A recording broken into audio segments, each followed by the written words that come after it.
ẹ̀kálẹ́ ìròyìn lẹ́kùnrẹ́rẹ́ ló dé sójú ọ̀rìn láti iléeṣẹ́ Nta Ijebu Ode Adétóyè Adégbèmí olórúkọ oníròyìn ẹ gbọ́ ìròyìn náà lẹ́kùnrẹ́rẹ́. Ìgbẹ́jọ́ lórí ẹ̀sùn sùmọ̀mí tí wọ́n fi kan adarí ẹgbẹ́ ọmọ bíbí Biafra tí wọ́n ti fi òfin dè Nnamdi Kanu ti bẹ̀rẹ̀ látàrí bí agbẹjọ́rò olùpẹ̀jọ́ ṣe bẹ̀rẹ̀ atótónu rẹ̀. Akọ̀ròyìn wa lórí ọ̀rọ̀ òfin Austin Ayebe jábọ̀ ìròyìn pé ẹlẹ́rìí àkọ́kọ́ ti jẹ́rìí níwájú ilé ẹjọ́. Àwọn olùṣiṣẹ́ mi ti kún ẹgbẹ́ iṣẹ́ Ọlọ́run gẹ́gẹ́ bí àṣeyàn pásítọ̀ Dr. Wasiu Ọlálékan Olúwatósìn sípò bíṣọ̀bù fún ilé ìjọsìn Voice of the Living God Evangelical Ministries International ní ìlú Ìjẹ̀bú Òde pẹ̀lú yíyàn sípò rẹ̀ láti di òpó Ọlọ́run mú kí ó sì máa ṣe ìjíhìnrere ọ̀rọ̀ Ọlọ́run.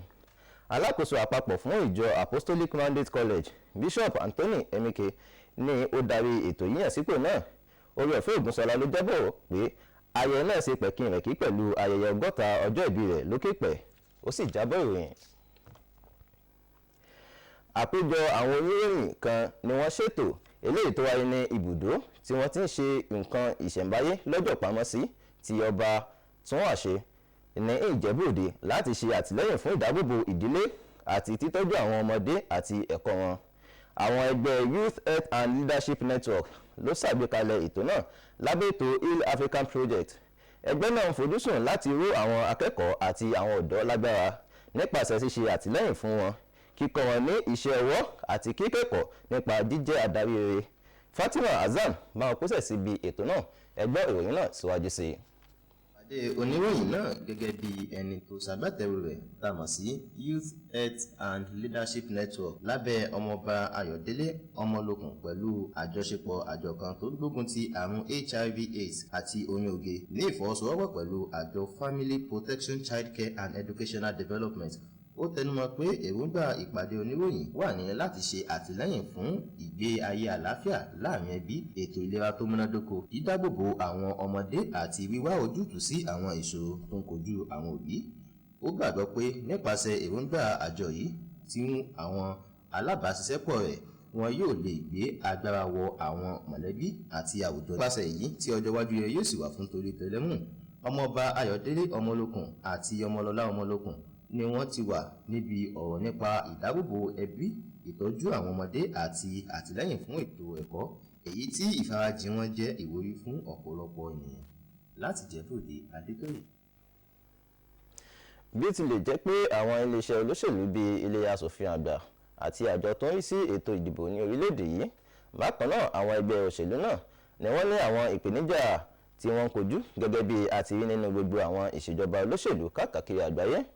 Ìyẹn ló fi jẹ́ pé ó yẹ kí a máa ṣe àtúnṣe lóòrèkóòrè lórí òfin àṣẹ orílẹ̀-èdè yìí àti òfin ìdìbò láti lè ṣe àtúnṣe sí àwọn kùdẹ̀kùdẹ̀ tó wà.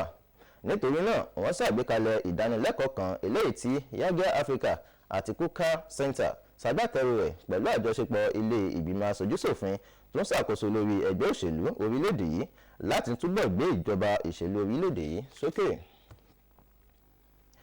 Ọ̀pọ̀lọpọ̀ àwọn aráàlú ló ti di aláìnílé lórí mọ́ látàrí ìjì òjò tó ṣẹlẹ̀ ní àwọn agbègbè kan ní ìpínlẹ̀ Èkìtì. Táyọ̀ Ọ̀ṣọ́ ló jábọ̀ ròyìn wípé ìjì òjò àjálù náà ti ba àwọn nǹkan mèremère jẹ́. Inú rẹ̀ láti rí ohun èlò amáyédẹrùn, ilé gbígbé, òpónà àti bẹ́ẹ̀ bẹ́ẹ̀ lọ.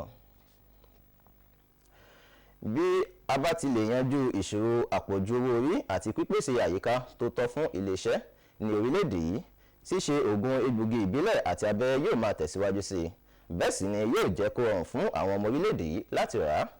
Eléyìí ni àfojúsùn àpapọ̀ àwọn ènìyàn tí wọ́n kópa níbi àpéjọ àgbáyé àti ti agbègbè lórí ṣíṣe ògùn egbògi ìbílẹ̀ àti abẹ́rẹ́ ní ilẹ̀ Nàìjíríà, eléyìí tí ó wáyé ní gbọ̀ngàn ìgbàlejò Banquet Hall ní ìlú Ìlọrin.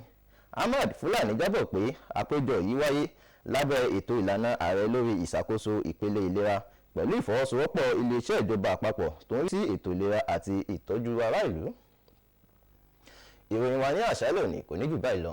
Adétóyè Adégbèmí olórúkọ oníròyìn. Títí dọ̀la ó dàbọ̀.